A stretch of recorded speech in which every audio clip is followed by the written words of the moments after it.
नमस्कार साथियों, मैं ऋषभ सिंह राधे एजुकेशन के ऑनलाइन प्लेटफॉर्म पे आपका हार्दिक स्वागत करता हूं।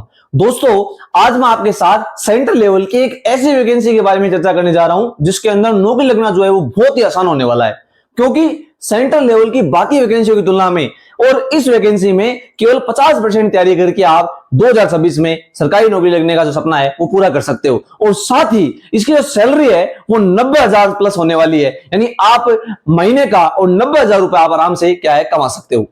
दोस्तों, मैं बात करने जा रहा हूं एफसीआई भर्ती यानी भारतीय खाद्य निगम भर्ती 2026 के बारे में। ठीक है, अगर इस भर्ती के बारे में बात करें तो इसका जो शॉर्ट नोटिफिकेशन है वो जारी हो चुका है और इस भर्ती का जो मेन नोटिफिकेशन है वो आपको जल्दी देखने को मिलेगा। देखें, इस वीडियो में अगर मैं बात करूं तो अपन बात करने वाले हैं इसके कितने संभावित पद हो सकते हैं, क्या है एफसीआई भर्ती, एफसीआई भर्ती के अंदर और कौन कौन सी कैटेगरी होती है, क्या इसकी सैलरी होती है, क्या इसकी योग्यता है, एग्जाम टाइप और लास्ट वैकेंसी जो है उसमें क्या कट ऑफ रही थी, किस तरीके का पैटर्न आया था एग्जाम में और सिलेबस जो है वो क्या होने वाला है। ठीक है, अगर आप इस चैनल पे नए हैं तो आपसे निवेदन है कि इसे लाइक और सब्सक्राइब करना बिल्कुल भी ना भूलें। चलिए देखते हैं। देखें, एफसीआई जो भर्ती है, अगर हम इसमें पदों की बात करें तो ये जो भर्ती है लगभग 35,000 पदों पर, लगभग 35,000 पदों पे क्या होने वाली है, आयोजित होने वाली है। इसका मतलब अगर मैं आपसे कहूं तो एक बम्पर भर्ती होने वाली है और जो केवल राजस्थान नहीं, राजस्थान के अलावा इंडिया के जितने भी स्टेट्स हैं उनमें जो भी अभ्यर्थी और प्रतियोगी परीक्षाओं की तैयारी कर रहे हैं वो सब इसके लिए आवेदन कर सकते हैं और सरकारी नौकरी बनने का जो सपना है उसे पूरा कर सकते हैं। अगर बात करें कि क्या है एफसीआई यानी भारतीय खाद्य निगम, तो ध्यान से देखें, इसकी जो स्थापना है वो 1965 में हुई। इसकी स्थापना कब हुई थी भाई? 1965 में। और इसका जो मुख्य कार्य है, इसका मुख्य कार्य क्या है कि किसानों से और एमएसपी पे, एमएसपी का मतलब क्या है, न्यूनतम समर्थन मूल्य के ऊपर, और अनाज को खरीदकर उसे संग्रहित करके और जो गरीब परिवार है, बीपीएल वाले जो परिवार हैं उन सबको और वो जो अनाज है वो प्रोवाइड करवाना है। यानी अगर मैं आपसे कहूं तो इसका जो काम है वो ये जो खाद्य यानी अनाज जो है उसे संग्रहित करके और गरीब परिवारों तक पहुंचाना और साथ साथ में भारतीय खाद्य सुरक्षा और अन्य संकट जो है उसे हमें बचाने का है। ठीक है, आगे चलें। अगर अपन बात करें कि एफसीआई भर्ती में कौन कौन सी श्रेणियां होंगी तो ध्यान से देखना, ये जो भर्ती है ये मुख्यतः चार कैटेगरी पे आयोजित होती है, जिसमें देखें first grade, second grade, third grade और फोर्थ ग्रेड, ये चार कैटेगरियां होती है। अभी जो 2026 में जो भर्ती आने वाली है उसके अंदर ये दो कैटेगरियां होने वाली हैं, सेकंड ग्रेड और थर्ड ग्रेड। ठीक है, सेकंड ग्रेड के अंदर जो पोस्ट होने वाली है वो मैनेजर यानी प्रबंधक की पोस्ट होने वाली है और अगर हम थर्ड ग्रेड की बात करें तो इसकी जो पोस्ट होने वाली है वो होने वाली है असिस्टेंट की, यानी सहायक का पद। समझ में आ गई बात? तो जो ये 2026 की वैकेंसी है ये मुख्यतः सेकंड ग्रेड और थर्ड ग्रेड पे होने वाली है, जिसमें जो 20% यानी 20% जो पद हैं वो तो आने वाले हैं सेकंड ग्रेड के, और वहीं अगर बात करें थर्ड ग्रेड के तो 80% जो पद हैं वो किसके आने वाले हैं, थर्ड ग्रेड के होने वाले हैं। समझ में आ गई बातें? तो इसमें टोटल कितनी श्रेणियां होती है भाई? चार श्रेणियों पे क्या होती है, आयोजित होती है, और 2026 में इन दो श्रेणियों की जो पद है उनमें भर्ती आने वाली है। नेक्स्ट, अगर बात करें सैलरी की तो ध्यान से देखिए, ये आपके लिए बहुत ही बड़ा मोटिवेशन होने वाला है भी, जो भी अभ्यर्थी जो है जो अपनी तैयारी को, और देखो कभी तो बहुत ही मजबूत ढंग से करते हैं और कभी कभी उनका मोटिवेशन डाउन हो जाता है, तो उनका मोटिवेशन बढ़ाने के लिए ध्यान से देखें, जो सैलरी है वो होने वाली है 90,000 पर मंथ, यानी प्रति माह आप 90,000 रुपए कमा सकते हो। और ये जो 90,000 वाली सैलरी है ये है सेकंड ग्रेड, यानी कौन सी कैटेगरी के लिए? सेकंड ग्रेड वाली कैटेगरी के लिए, यानी मैनेजर पद के लिए। और वहीं अगर बात करें असिस्टेंट पद के लिए तो उसकी जो सैलरी है वो लगभग होने वाली है 60,000। कितनी होने वाली है अभी? 60,000 होने वाली है। इसके साथ साथ में आपको एचआरए, डीए है ना, हेल्थ है ना, जो सुविधाएं हैं वो और साथ में पेंशन जो स्कीम है वो सब आपको क्या है, मिलने वाली। ठीक है, तो ये आपके लिए एक बहुत ही बड़ा क्या होने वाला है भाई, मोटिवेशन होने वाला है। नेक्स्ट, अगर बात करें योग्यता की, यानी कौन कौन इसका आवेदन कर सकता है, इसके लिए कौन कौन सी शैक्षणिक योग्यताएं हैं, अगर इसकी बात करें तो ध्यान से देखें क्योंकि इसमें दो कैटेगरी है तो दोनों कैटेगरी की अपन अलग अलग बात करते हैं। देखो, एक तो बात करते हैं अपन सेकंड ग्रेड यानी प्रबंधक यानी मैनेजर पद वाले की, और एक बात करते हैं अपन थर्ड ग्रेड यानी सहायक बोले तो असिस्टेंट पद वाले की। तो देखिए थर्ड ग्रेड के अंदर, सॉरी सेकंड ग्रेड के अंदर कुल मिला के और 3 तरीके की पोस्ट आती हैं, जिसमें कोड ए, कोड बी और कोड सी। और सिमिलरली थर्ड के अंदर भी देखो 3 तरीके की पोस्ट निकलती है ना, कोड डी, कोड ई और कोड एफ।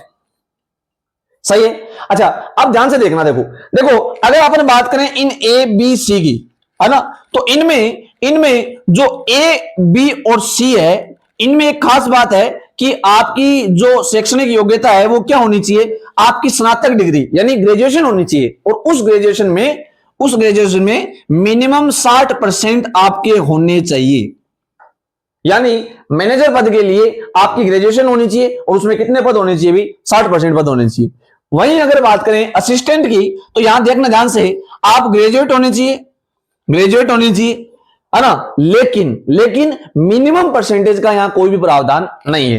तो देखिए डी और ई के अंदर तो कोई भी ग्रेजुएशन डिग्री चलेगी, लेकिन एफ के अंदर जो ग्रेजुएशन डिग्री है वो क्या है कि आपकी बीकॉम होनी चाहिए। क्या होनी चाहिए भाई, बीकॉम। तो सीधी सी बात ये हो गई कि मैनेजर पद के लिए ग्रेजुएशन प्लस 60% मार्क्स आपके होने चाहिए। वहीं अगर अपन बात करें असिस्टेंट पद की, तो वहां पे कोई भी ग्रेजुएशन डिग्री चलेगी डी और ई के लिए। वहीं बात करें एफ वाले की, तो वहां पे क्या होना चाहिए, बीकॉम होना चाहिए। बात समझ में आ गई। अच्छा नेक्स्ट अगर अपन बात करें देखें एग्जाम टाइप और लास्ट वैकेंसी के बारे में। तो देखें एग्जाम टाइप जो है वो पूर्ण रूप से सीबीटी मोड, सीबीटी का मतलब कंप्यूटर बेस्ड यानी ऑनलाइन मोड होने वाला है।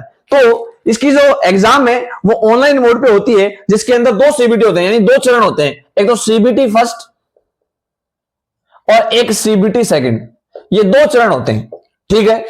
अगर हम मैनेजर पद की बात करें, तो मैनेजर पद के लिए इन दोनों सीबीटी के अलावा आपको इंटरव्यू भी फाइट करना पड़ता है। वहीं अगर बात करें असिस्टेंट पद के लिए, तो इन दोनों सीबीटी के अलावा आपको क्या है कि एक computer knowledge based written test होता है, वो आपको देना पड़ता है। यानी मैनेजर के अंदर आपको 3 स्टेप क्लियर करनी पड़ती है जब आप जॉब लग सकते हो। वहीं अगर असिस्टेंट की बात करें, तो उसके अंदर भी आपको तीन स्टेप क्या करनी पड़ती है, क्लियर करनी पड़ती है। तो ये है एग्जाम टाइप। और बात करें लास्ट वैकेंसी, तो ध्यान से देखें, जो लास्ट वैकेंसी है वो 2022 में आयोजित हुई थी, जिसके अंदर जो नोटिफिकेशन है वो अगस्त सितंबर के आसपास आ गया था, है ना, अगस्त सितंबर के आसपास आ गया था। वहीं अगर एग्जाम की बात करें, एग्जाम जो है वो आपकी दिसंबर में हो गई थी। और इसके फर्स्ट स्टेज का जो रिजल्ट है, वो रिजल्ट जो है वो 28 फरवरी यानी मार्च, आप मान सकते हो फर्स्ट वीक ऑफ मार्च, उसके अंदर आ गया था। यानी आप देखें तो 6 महीने के अंदर इस भर्ती की जो पूरी प्रोसेस है वो कंप्लीट हो गई थी। यानी जो भी अभ्यर्थी ये सोच रहे हैं कि नोटिफिकेशन आने के बाद में मैं तैयारी करूंगा, तो देखो वो चीज जो है वो आपको बाकी स्टूडेंट से जो पहले से तैयारी कर रहे हैं उनसे पीछे कर देगी। क्यों? क्योंकि ये जो वैकेंसी है इसके अंदर आपको टाइम नहीं मिलेगा नोटिफिकेशन आने के बाद में, तुरंत आपकी एग्जाम हो जाएगी और जस्ट उसके बाद में आपका क्या आ जाएगा, रिजल्ट आ जाएगा। तो अगर आपको तैयारी करनी है तो आपको आज से इसके अंदर जुट जाना है। ठीक है। अगर लास्ट वैकेंसी में और अपन बात करें कि इसकी जो है वो कट ऑफ जो है वो ऑलमोस्ट कितनी गई थी, तो अपन जनरल कैटेगरी की बात करते हैं। जनरल कैटेगरी के अंदर ऑलमोस्ट इसकी 68% के आसपास क्या गई थी, इसकी कट ऑफ गई थी जनरल कैटेगरी के अंदर। अच्छा अगर हम एज की बात करें, एज, तो इसकी जो एज लिमिट है वो क्या है, तो देखो 18 से 28 साल तक के जो कैंडिडेट्स हैं वो इस वैकेंसी के लिए क्या कर सकते हैं, अप्लाई कर सकते हैं। लेकिन अगर आप SC ST या OBC में है तो आपको रिलैक्सेशन मिलेगा, SC ST वालों को 5 साल के लिए और OBC वालों को लगभग 3 साल के लिए। ठीक है। तो ये आपकी क्या होने वाली है, एज लिमिट होने वाली है। अब अगर अपन बात करें सबसे इंपॉर्टेंट चीज, इसका जो सिलेबस है वो क्या होने वाला है, तो ध्यान से देखिए। तो जो सिलेबस है ना, वो दोनों CBT 1 और CBT 2 का अपन अलग अलग देखते हैं। देखें CBT 1 जो फर्स्ट स्टेज है उसका सिलेबस की बात करते हैं, तो देखो जो फर्स्ट स्टेज होने वाली है उसके अंदर कुल मिला के 100 क्वेश्चन होने वाले हैं, 100 क्वेश्चन। ठीक है। और प्रत्येक जो क्वेश्चन है वो 1 नंबर का होगा। कितने नंबर का भाई? 1 नंबर का। और साथ में आपको जो टाइम मिलेगा वो मिलेगा 60 मिनट, यानी 1 घंटे का आपको क्या मिलने वाला है? टाइम मिलने वाला है। अगर बात करें कि इसमें कौन कौन से सब्जेक्ट से कितने कितने क्वेश्चन आएंगे, तो सबसे पहले देखें इंग्लिश। जो इंग्लिश है उसके 25 क्वेश्चन होने वाले हैं, 25, ठीक है। और आपको टाइम मिलेगा 15 मिनट। 15 मिनट का टाइम मिलेगा, 25 क्वेश्चन आएंगे, प्रत्येक क्वेश्चन जो है वो 1 नंबर का होगा। उसके बाद में अपन बात करें रीजनिंग की। रीजनिंग, तो रीजनिंग जो है उसके अंदर भी 25 क्वेश्चन होने वाले हैं और 15 मिनट जो है वो आपको मिलेंगे, प्रत्येक क्वेश्चन 1 नंबर का। उसके बाद में बात करें न्यूमेरिकल एप्टीट्यूड यानी मैथ की बात करें, अपन मैथमेटिकल जो क्वेश्चनों की बात करें उसमें भी 25 क्वेश्चन होने वाले हैं और आपको 15 मिनट मिलने वाले, 15 मिनट, ठीक है।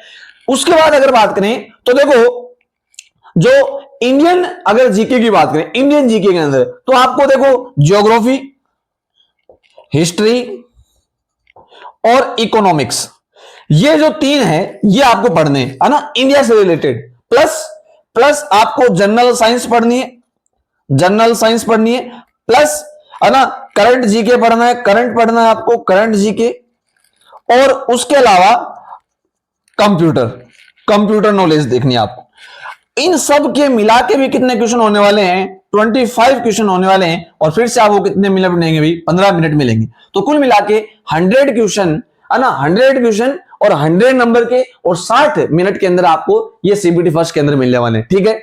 वहीं अगर बात करें अपन सीबीटी सेकंड की, यानी दूसरा जो स्टेज होगा उसकी बात करें, तो सीबीटी जो सेकंड है उसके अंदर भी देखें तो 120, ध्यान से सुने भाई, देखो इसमें थोड़ा सा अलग है। 120 का मतलब क्या है कि यहां पे आपको 120 क्वेश्चन करने पड़ेंगे, 120 क्वेश्चन करने पड़ेंगे। और उसके अंदर आपको लगभग 1.5 घंटे का क्या मिलेगा? टाइम मिलेगा, 1.5 घंटे का, ठीक है।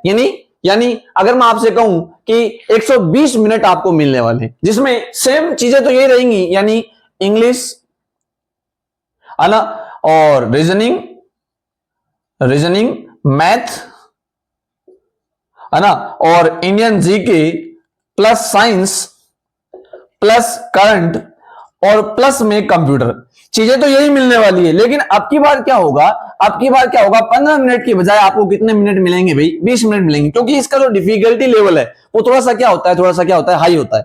इसलिए सीबीटी सेकंड और सीबीटी फर्स्ट में नंबर ऑफ क्वेश्चन जो है वो तो अपन ये कह सकते हैं कि सेम होने वाले हैं, लेकिन थोड़ा टाइम जो है इसमें क्या मिलेगा? ज्यादा मिलेगा, क्योंकि इसका डिफिकल्टी लेवल क्या होता है, थोड़ा सा क्या होता है, ज्यादा होता है, ठीक है। तो ये जो है ये रहने वाला है आपका सिलेबस एफसीआई भर्ती का। नेक्स्ट अगर बात करें, इसका जो नोटिफिकेशन है वो जुलाई और अगस्त, यानी आप ये मान सकते हो अगस्त स्टार्टिंग तक इसके नोटिफिकेशन के आने की क्या है? पूरी संभावना है। इसलिए आप सभी अभी से इसकी तैयारी स्टार्ट कर दें, क्योंकि ये जो भर्ती है ये कम टाइम के अंदर और अपनी कंप्लीट प्रोसेस को कर लेती है। इसलिए मैं आपको कहूंगा कि आज से ही आप इसकी तैयारी में जुड़ जाएं, और ये एक बहुत ही बड़ी और बम्पर भर्ती आने वाली है। इसलिए आपके पास एक सुनहरा मौका है और सेंट्रल लेवल के ऊपर और गवर्नमेंट जॉब लगने का, ठीक है। Thank you. अगर आपको ये क्लास पसंद आई है तो वीडियो को लाइक और सब्सक्राइब करना बिल्कुल भी ना भूलें।